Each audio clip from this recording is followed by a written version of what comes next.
Adam, 34-24, the final score on Saturday, Carolina and Pitt. This was a one-score game pretty much the entire contest until Pitt kicks a field goal with 2 minutes and 1 second remaining to, at that time, get a 10-point lead that was the final margin.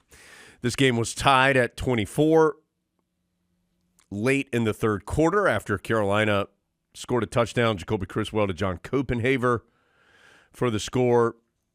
And then Pitt proceeded to go on two drives that accumulated 29 combined plays, 148 combined yards, and took 11 minutes and 30 seconds off the clock. This is a team in Pitt that has revamped itself offensively. We talked about that on Friday. I was very impressed with Pitt's offense. Eli Holstein, that young quarterback, is a player. Desmond Reed, Carolina did a nice job bottling him up in the run game, but did not do a good job stopping him in the pass game. He was targeted 11 times. He caught all 11. He had caught 13 passes the entire season before this game, and he had 155 yards and a score. And one of the bigger plays of the game, a 72-yard reception that actually wasn't a touchdown but set up a touchdown a couple of plays later. From the Tar Heel perspective, Adam, two things would be, in my opinion, the main storylines here.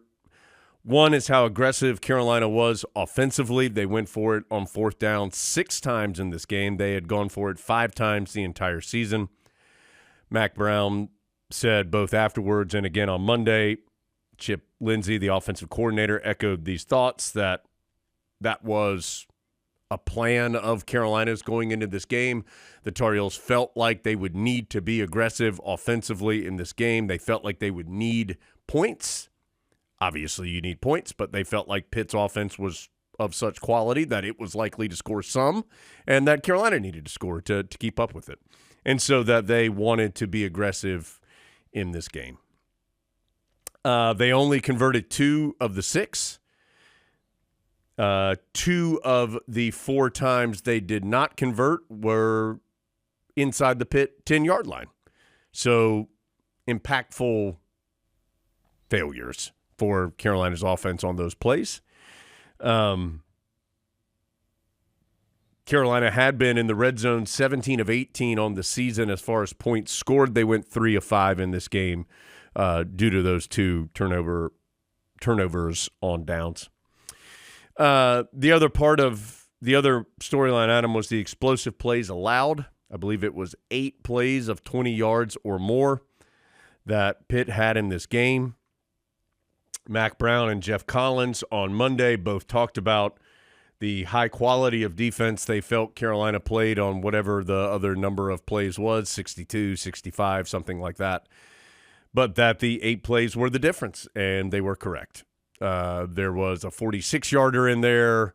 I think there was a 43-yard play in there. The 72-yarder that we mentioned, they were enormous plays in the game. So this was a competitive game. Carolina was there for a large majority of the, again, right until the end, final 2 minutes. This was a one-score game, one way or the other. I thought Carolina played hard in this game, did some good things in this game, but did not do enough. And Adam, right now, I think it kind of sums up where Carolina is. That Carolina's not a bad team. You and I have both seen bad teams, both at Carolina and other places. This is not a bad team. And yet, right now, the Tar Heels are having trouble putting it together enough to win games. And I think the fact that very few times have you and I sat here in these last 3 weeks and said that the same thing was the issue consistently. I do think if you could pick one thing that has been an issue in all three of these games, it's been allowing explosive plays by the opposition. That has been a consistent issue. But, for example, Carolina has been great all season, top 15 in the nation in third down defense. And I'm just picking something here, for example. And they had allowed opponents to convert 28% of their third downs, a terrific number. And through the first half, Pitt was 1 of 6 on third down. Well, in the second half, Pitt was 8 of 10. 8 of 10 on third down. And we spoke to some of those long drives that Pitt went on, and that was the reason why, or part of the reason why, is they converted a bunch of third downs. Carolina had some chances. They had a touchdown in the back portion of the end zone. It would have been a really difficult catch to make, but it was a catch that to win some games like this, you need to make those catches, and they didn't. There were some throws that were probably there that were either rushed because of pressure or were just inaccurate at times, and you needed to make those throws to win this game. There were, as we said, some fourth downs that Carolina, 4th and 1, 4th and 2, that you hoped that you can be able to make that they were unable to make. And so right now, Carolina is just struggling to have it all come together enough to win these games. You and I have spoken, and I agree. Well, first of all, let me say this. I do think Duke and Pittsburgh are more relevant to the conversation that we are having than James Madison. I do believe James Madison was just a incredibly unfortunate culmination of a bunch of things that went wrong that day for the Tar Heels. Doesn't excuse it or act like it's no big deal, but I do think it's different than these past two games, because I think these past two games are likely to be very similar to the rest of the games that Carolina plays. And we talked about this some last week. And that is, there isn't a significant difference between the teams. Looking at Carolina's schedule, all of these teams seem to be about the same. None of them are terrible. None of them are outstanding. Carolina could win or could lose every one of these games remaining on the schedule. And so it comes down to putting together a full effort. And that doesn't mean you're not going to have a mistake or two, because it's football. Of course you're going to have some. But the Tar Heels continue to just come up short for whatever reason in different places on different days that end up being the difference in these games. And that's how you have a frustrating day at Kenan Stadium. I don't think anybody involved would tell you that it wasn't. All the things Jones said are true. Some of those fourth down decisions and executions obviously were not what you wanted them to be. It's kind of jarring when you go back and watch it to remember that very first fourth down that the Tar Heels didn't get inside the 10. Carolina was really controlling the game at that point. It was 7-3, and Carolina had all the momentum. Pitt had been up 3-0 and was driving, and then Caleb Cost had that terrific interception and return for a score, one of the best plays by the Tar Heel defense all season. Carolina then forced a 3-and-out after that, got the ball back, and went on an incredible drive. 19 plays. 19 plays, more than 9 minutes of game action. Elected not to kick a field goal. Instead went for it. Didn't get it. At that point in time, you still had Pitt pinned back with poor field position, and then the 72-yard pass play occurred and flipped the field and flipped the game. And, I mean, I think a fair question is, if you feel like you're going to need points to beat Pitt, then I think some people are going to say, if you had the opportunity to get points, why did you not take those points if you think you're going to need points? And there was a long analytics discussion at Mac Brown's press conference on Monday. And the thing about analytics is that to argue with them, you have to acknowledge you're going against the black and white numbers. Like the analytics say go. So if you say, okay, don't go, kick it, then you're acknowledging and accepting that you're going on feel. And there's really no justification for that. If you always go by the science, you've at least always got that to fall back on. When you go back and watch that part of the game, it really feels like Carolina needed something at that juncture, because it was a huge win for Pitt, for the Tar Heels to just march down the field, push them around, hold the ball for almost 20 plays, and then get 0. But that's all feel. It's not science.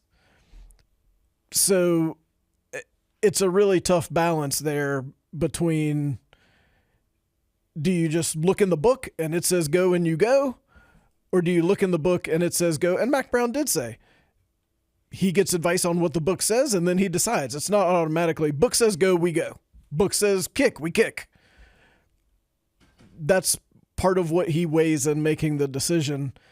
And does now he wish he had kicked the field goal? I'm sure he does. Anytime you don't get it, it's like running Amarian Hampton on the 4th and 1 and Amarian not getting the 1 late in the game in the 4th quarter. Now you wish you had done something different. But the Tar Heels didn't, and that's been what this team is the last couple weeks. They don't execute what they need to execute when it's time to execute it, and that's how you lose against teams that are very similar to you, which is basically everyone the Tar Heels play the entire rest of this season. It's the longest drive of any team in the country this week that didn't result in points. Carolina's drive against Pitt, the 19-play, 81-yard, 9 minutes and 3 seconds. Well, and here's the other thing about that argument. Carolina lost by 10. So it's very easy to say, well, if you kick that field goal, you lose by 7. So then if I'm going to say, well, I just feel like they should have kicked it, then I have to say, because I feel like the rest of the game would have been different. There's no science to support that. But do I feel that way? Probably. I mean, of course I want to feel that way. I want to think that if the Tar Heels had kicked it and gone up 10-3, maybe Pitt goes, I mean, we know when you play Pitt, sometimes players are prone to go, well, we have no chance. That's right. Because Pat Narduzzi told us that a couple of years ago. Maybe the Pitt players just say, well, we have no chance. Carolina's up 10-3. How come these guys just went on a 19-play drive? I feel like there's a chance that could have happened, but I have no science. It's not in the analytics book that if you kick that field goal, the other team might give in a little bit. But that sure is what it feels like. But maybe it was just the difference in losing by 10 or losing by 7. I mean, if you're going to have discussions about 4th down, one you could also have is on the very last Carolina drive of the game when you were down 10 and you were going to need a field goal and a touchdown. And then you come to when you're going badly, the decisions are always complicated. It's never super easy with a clear answer. Sure. So Carolina comes up to a 4th and 2, and they could kick a 48-yard field goal. You're going to need a field goal sometime. But a 48-yard field goal is not a guarantee. So I think there's an argument to be made. If you need the field goal, just go ahead and kick it and then try to get an onside kick. Carolina elected to go for it. Of course, they didn't get it. And now everybody says, why didn't you kick the field goal? Whereas if you kick a 48-yard field goal and you miss it, everybody goes, well, you should have known you're not going to make a 48-yard field goal. When things are going poorly, those are the decisions you have to make. Kick a 48-yard field goal or go for it on 4th and 2. No matter what, if it ends up badly, people say, oh, you should have done the other thing. And the Tar Heels are just pushing the wrong buttons right now. I mean, we all feel good about Noah Burnett at the moment, but there was a time in his career when you never would have sent him out there for a 48-yard field goal. Would he have made it? We have no idea. And that's just the way things are going. I do think 2 things. One, good to see Nate McCollum have a good day. I think he is important to Carolina in that I think he is, at this moment, Carolina's most explosive option. I think considering experience,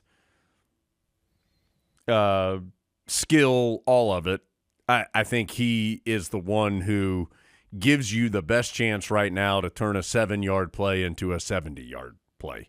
And so getting him more involved, I do think is good. He had 4 catches all season, and he missed the game and he's been shaken up, and all of that is 100% accurate, and factored into some of why he had not had as many catches. And Carolina runs 2 tight ends a lot because Copenhaver and Nesbitt are 2 of their better players as well. And so sometimes when they're in that formation, McCollum isn't necessarily out on the field. Although at some point, you probably just want to get your best guys out on the field. And I think he's one of Carolina's best guys. So 10 catches, 128 yards. Had that nice grab, 48-yarder where he laid out and made a great catch. It's the first time all year that Carolina's had a player have 100 yards or more receiving. And I don't have any analytics on this. Like that catch that he made, it felt like one of the few times this year that somebody went and made a play. Like the ball wasn't perfect. If he hadn't have caught it, you could have gone, oh, well, ball was a little too far. But he just made a play. He just did something. And it feels like Carolina needs people to do something. Tar Heels got to find a way to complete more passes. I mean, Jacoby Criswell is at about 55% as the quarterback this year. That's not enough, but it's not all him. Off the top of my head, I can think of 2 or 3 from Saturday, including one in the end zone, that in another year, maybe you make that catch, and then all of a sudden 55% looks like 62%, and it looks a lot better. He's got to make better, more crisp, timely passes, and the people he's throwing them to have to make some plays like what you're talking about with McCollum, where it's not right on the numbers, but they still catch it. Mm-hmm. Because it's Division I football. Those are plays that you don't have to make every single one, but you got to make more than you don't make. And the players who show an ability to do that are the ones you would hope would be on the field second half of the season. The other thing I was going to say, Adam, is it really feels like Carolina just needs something good. Like they need to change the vibes a little bit. They need...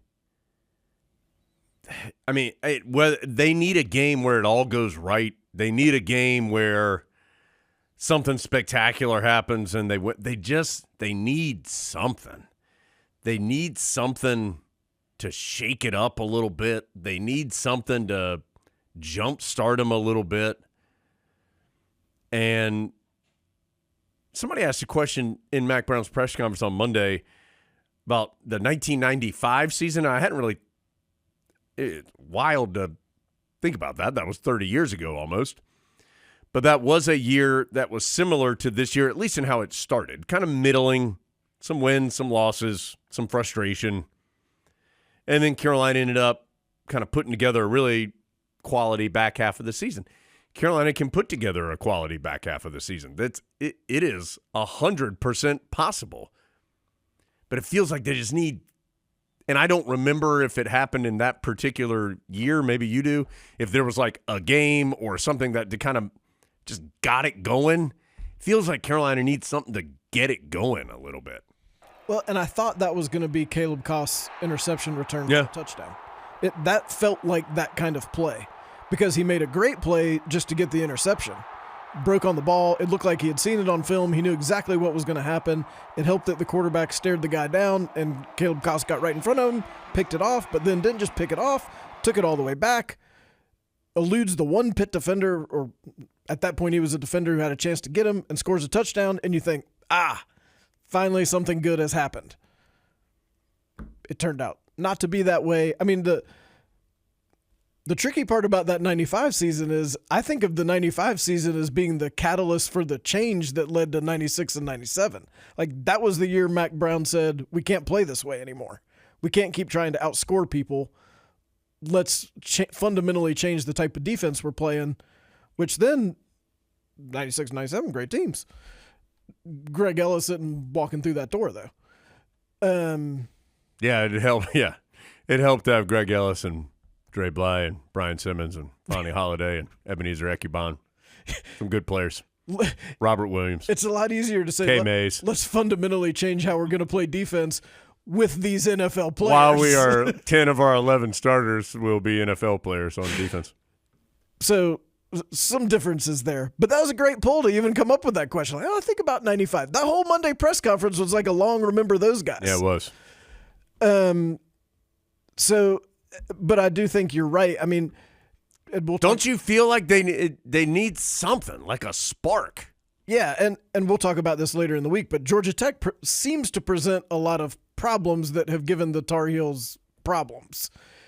And so maybe not a team that's inclined to help you any. But like block a kick, return a punt, do something. But it's got to be a win. I mean, I know that's obvious. Right. But it's got to be a win.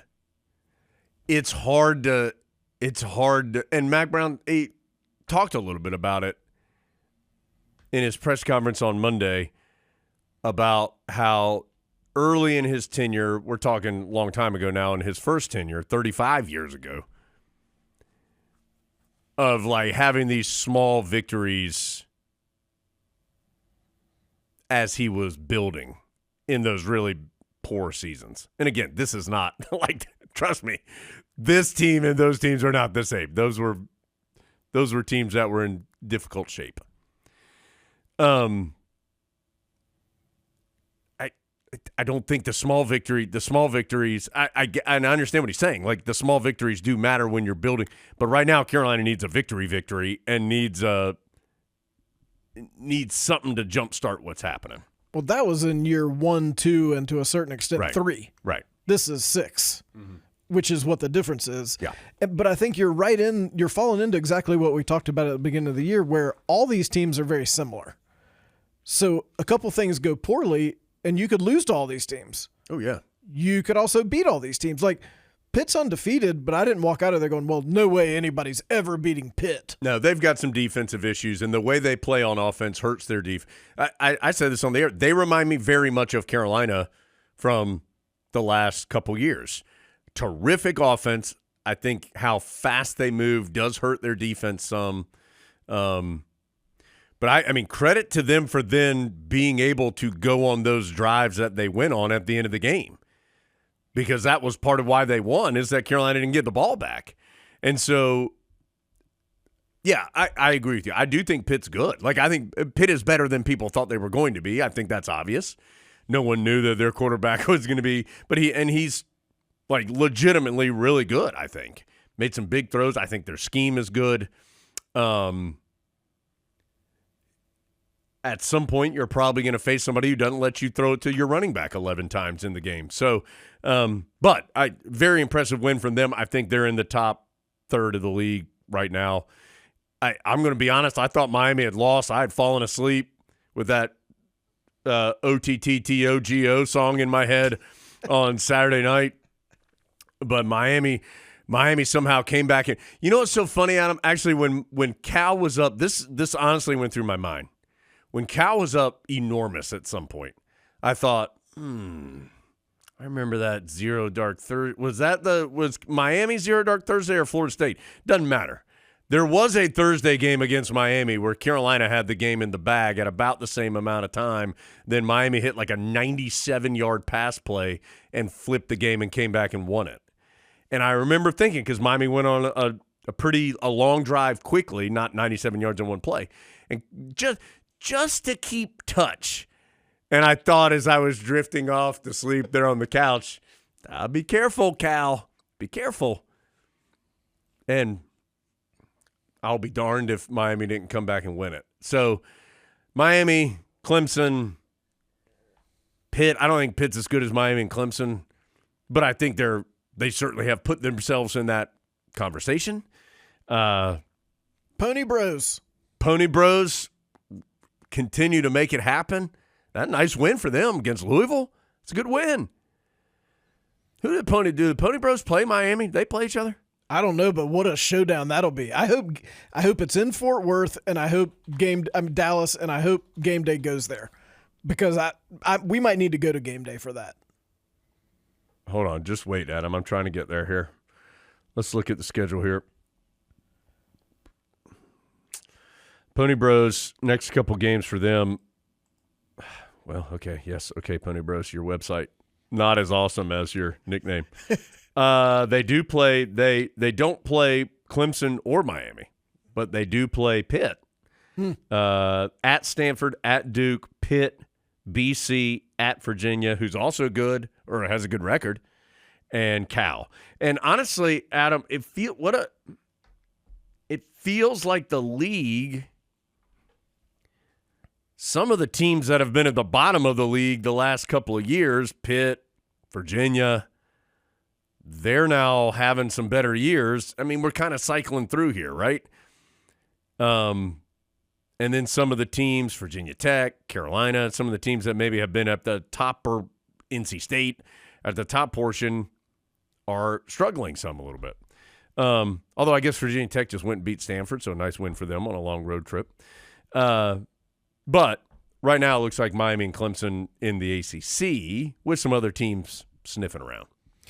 It's funny, thanks to the For You tab on my Twitter feed, I get to see... Dangerous tab. Yeah, I get to see a lot of things. But one of those things is what a lot of different ACC schools, kind of how they're feeling, taking the pulse. A lot of schools, even the ones that are winning, are struggling with some of the same things Carolina's struggling with. I guess Louisville only had about 38,000 people there at the game against the Pony Bros, and it might have been homecoming. Virginia had a ton of just terrible student attendance in a game that they won, and all these pictures of sparse stands. I think that's part of the separation that's happening between the big marquee games that you watch on TV, Georgia, Alabama, real powerhouses like Alabama, Vanderbilt. And then when there's becoming a second tier, and you really got to be careful. If you want to be in that first tier, watch out, because the second tier is forming. Miami, even though they're good, has not been drawing, but they never draw because they're Miami. It's just that people don't realize that because they're a TV show.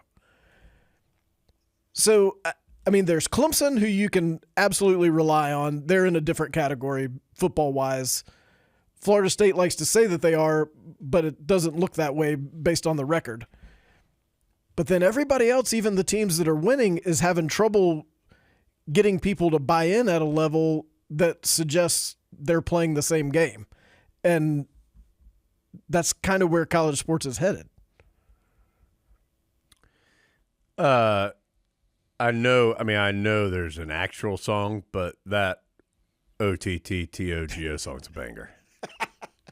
You gotta admit. What a odd... who would have ever thought that Cal on Twitter and the Pony Bros would have injected this pop culture life into the ACC? Somebody had to do it. What a weird time it is, Adam. Well, now we're at the point that we can watch conference games from Jaden Friday night all the way through Saturday night at like 2 a.m. You can watch nothing but ACC games. 24 hours of ACC.